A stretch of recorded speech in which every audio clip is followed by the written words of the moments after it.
Hello students, welcome back. आज हम लोग डिमांड एनालिसिस का सेकेंड पार्ट से स्टार्ट करने वाले हैं। अगर आपने फर्स्ट पार्ट नहीं देखा है तो डिस्क्रिप्शन में मैंने फर्स्ट पार्ट की लिंक दे दी है, ज़रूर से जाके देख लेना। अब हम लोग स्टार्ट करते हैं डिमांड एनालिसिस के सेकेंड पार्ट के साथ। सो यहाँ पे हम लोग पढ़ने वाले हैं डिटर्मिनेंट्स ऑफ डिमांड। तो डिटर्मिनेंट्स ऑफ डिमांड क्या होता है?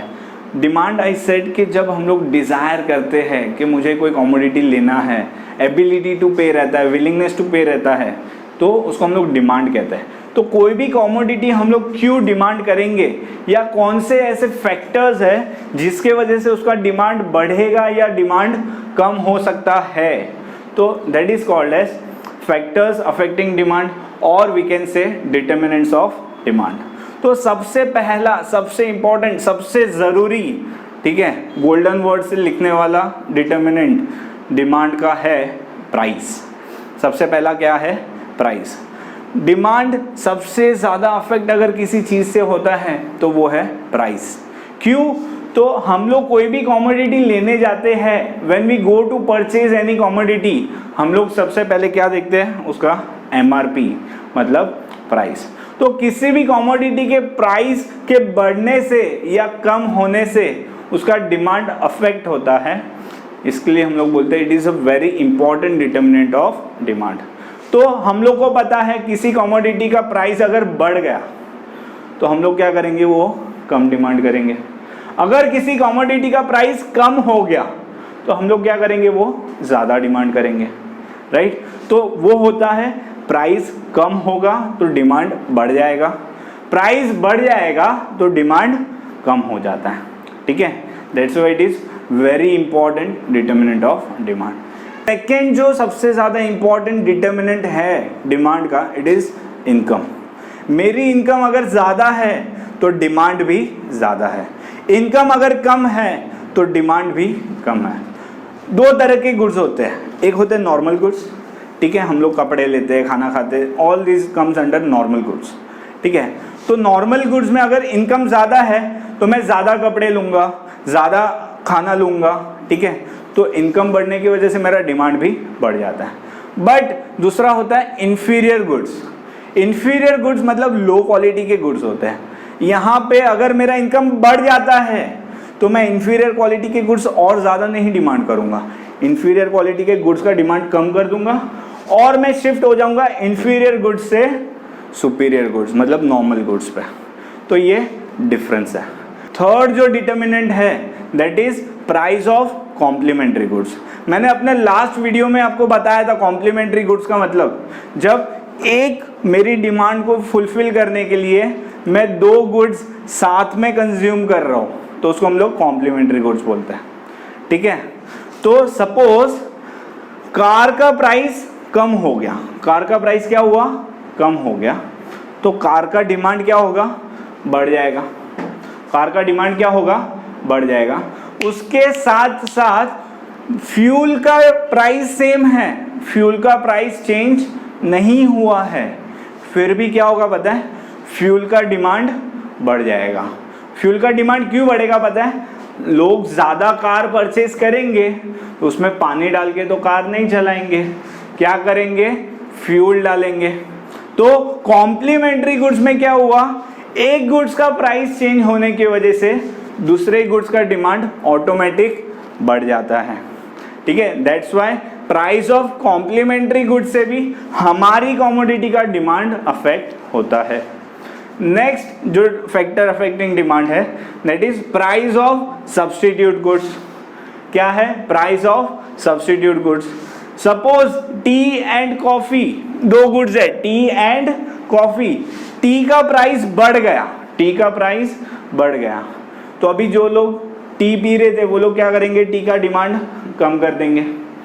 टी का डिमांड कम करके कहाँ शिफ्ट हो जाएंगे?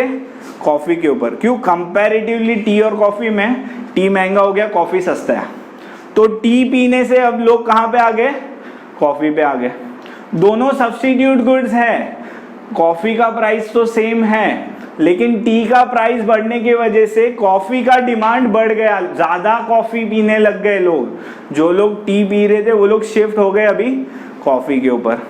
तो सब्स्टिट्यूट गुड्स के प्राइस की वजह से भी हमारी कमोडिटी का डिमांड अफेक्ट होता है। नेक्स्ट हमारा जो फैक्टर अफेक्टिंग डिमांड है या डिटर्मिनेंट ऑफ डिमांड है, that is nature of the commodity.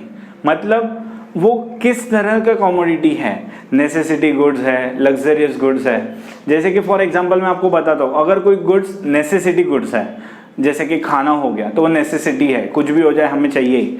फिर कपड़े हो गए, कुछ भी हो जाए हमें चाहिए। कोरोना था तो हम लोग ने खाना तो बंद नहीं कर दिया, हम लोग ने कपड़े पहनना तो बंद कर नहीं दिया है, राइट। तो वो नेसेसिटी गुड्स है, उसका प्राइस कितना भी चेंज हो जाए बट वो गुड्स का डिमांड रहने ही वाला है, तो उसको हम लोग बोलते हैं नेसेसिटी गुड्स। तो वो नेचर ऑफ प्रोडक्ट के ऊपर डिपेंड करता है।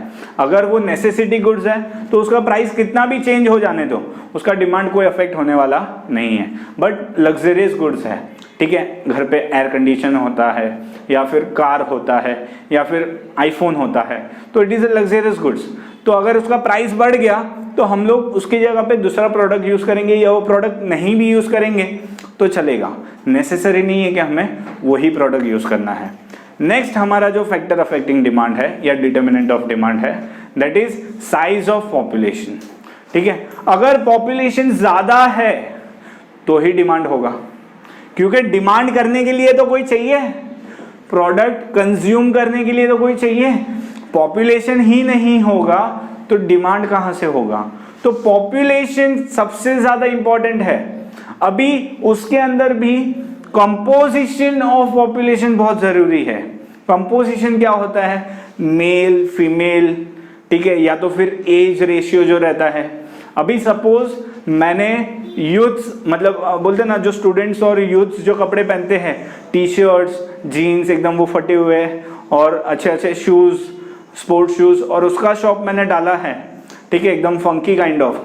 और वहाँ पे सब वो सोसाइटी या वो एरिया में सब लोग रहते कौन है पता है? बुढ़े लोग, एजेड पर्सन, या तो फिर ऑफिस गोइंग लोग रहते हैं। तो उनको उनका रिक्वायरमेंट क्या है? या तो फॉर्मल्स पहनेंगे या तो फिर घर में चले वैसा कुछ पहनेंगे। तो वहाँ पे मेरे कमोडिटी का डिमांड नहीं होगा। वहाँ पे मुझे क्या प्रोडक्ट रखना है कि जो फॉर्मल्स है ऑफिस गोइंग के लिए, जो कंपोजिशन ऑफ पॉपुलेशन है उसके हिसाब से मेरा कमोडिटी होगा तो ही डिमांड होता है, राइट। नेक्स्ट जो हमारा फैक्टर अफेक्टिंग डिमांड है, that is expectation about future price. आज गोल्ड का price for example is 45,000 rupees. कितना है? 45,000, ठीक है। तो 45,000 मॉर्निंग में था एंड अभी ये टाइम पे उसका प्राइस हो गया 40,000। तो मैं सोचा अरे वाह गोल्ड सस्ता हो गया, एक काम करता हूँ जाके गोल्ड ले लेता हूँ। So I was going on my way to purchase gold and मुझे रास्ते में एक फ्रेंड मिला, मेरे को पूछा कहाँ जा रहा है? मैं बोला गोल्ड लेने जा रहा हूँ। तो बोलता है एक काम कर जय, आज मत ले, कल उसका प्राइस है ना 30,000 होने वाला है। ऑलरेडी 45,000 से 40,000 हो गया। उसने मेरे को क्या बोला पता है? कल उसका प्राइस और कम होने वाला है तो तू कल वो परचेज करना। तो मैंने क्या किया? अपना डिमांड शिफ्ट कर दिया कल के ऊपर। आज मैंने वो परचेज किया नहीं। तो मैं जब फ्यूचर प्राइस एक्सपेक्ट करता हूं तो उसके ऊपर भी मेरा डिमांड अफेक्ट होता है। आज मैं जो गुड्स लेने वाला था, मैंने एक्सपेक्ट किया कल उसका प्राइस और कम होने वाला है, तो मैंने कल के ऊपर उसका डिमांड शिफ्ट कर दिया, ठीक है।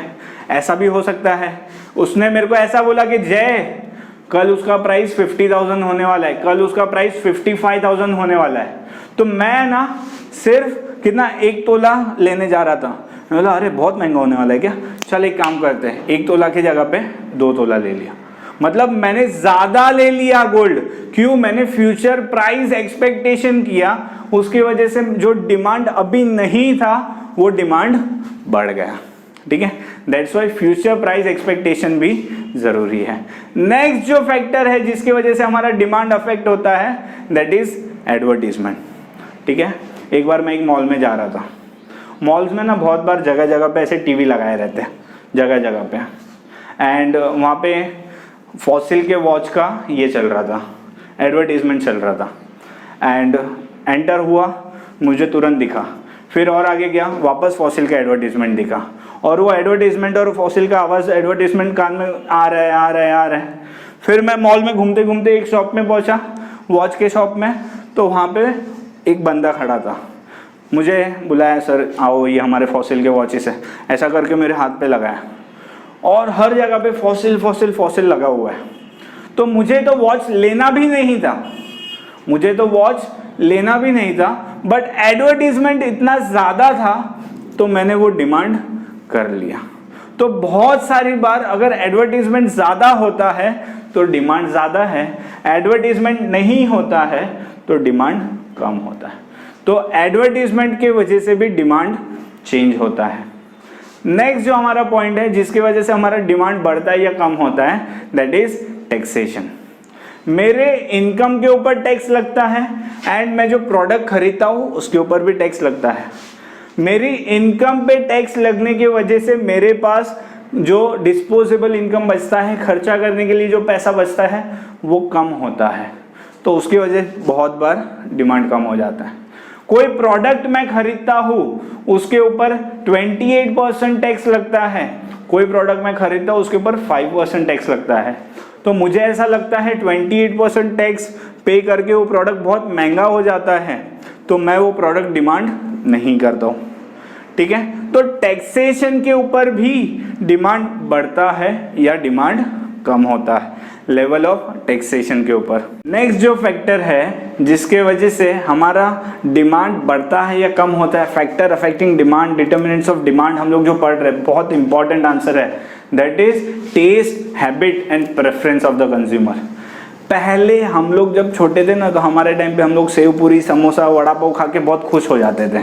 एंड द किड्स नाउअडेज, उनको क्या चाहिए, पिज्जा, उनको क्या चाहिए, पास्ता, उनको क्या चाहिए, बर्गर।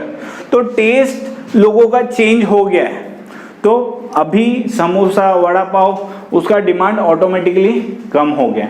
अब लोग वो डिमांड करते नहीं हैं। ठीक है, लोगों की हैबिट्स चेंज हो गए। पहले के टाइम पे एक टाइम था जब भी वो पैंट है ना नीचे से ऐसा बैगी, दिस काइंड ऑफ, ऐसा ओपन बैग, ऐसा open baggy kind of pants रहते थे। ठीक है, वो बहुत सब लोग मतलब एकदम पहनते थे। अभी आपको अगर कोई फ्री में भी देगा ना तो भी आप वो नहीं पहनोगे। क्यों? आपको उसका हैबिट नहीं है, आप वो प्रेफर नहीं करते। तो अभी लोगों का हैबिट्स एंड प्रेफरेंसेस चेंज हो गया है, इसके वजह से उसका डिमांड भी चेंज हो जाता है। इसके लिए taste, habit, preference is very important factor जिसकी वजह से हमारे डिमांड बढ़ता है या डिमांड कम होता है। नेक्स्ट जिसके वजह से मेरा डिमांड अफेक्ट होता है, that is state of technology.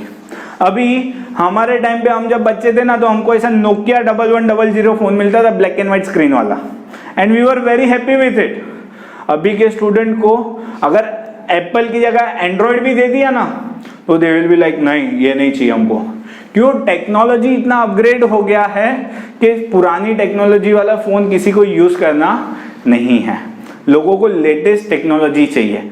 तो जितना टेक्नोलॉजी अपग्रेड होता जाता है तो पुरानी टेक्नोलॉजी जो रहता है उसका डिमांड ऑटोमेटिकली कम हो जाता है।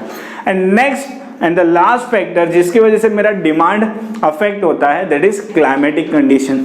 क्लाइमेटिक कंडीशन के वजह से भी मेरा प्रोडक्ट का डिमांड चेंज होता है। जैसे कि वुलन क्लोथ्स, वुलन क्लोथ्स का डिमांड कब होता है? जब विंटर सीजन चल रहा है। ठीक है, रेनकोट उसका डिमांड कब रहता है?